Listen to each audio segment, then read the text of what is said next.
మహాభారతం.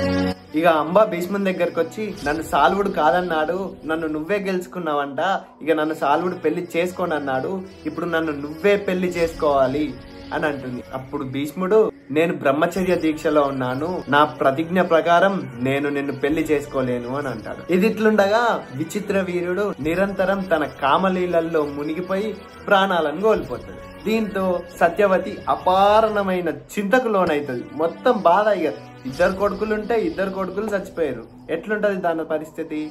ఇక సత్యవతికి ఒక పెద్ద బాధ వచ్చి పడ్డది. ఇక రాజ్యాధికారి కూడా ఎవరు లేరు. అప్పుడు సత్యవతి భీష్ముడిని పిలిచి, కుమారా, ఇంతటితో మన వంశం అంతమవ్వాల్సిందేనా?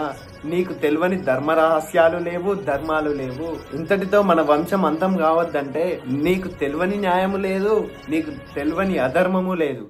మనకు దేవరా న్యాయం ఒకటి ఉన్నది కదా, ఆ ప్రకారమున నీవు నీ మర్దళ్లతో కలిసి సంతానంని కని మన పూర్వ వంశాన్ని నిలబెట్టాలి కుమారా అని ఎంతో బతలాడుతుంది సత్యవతి.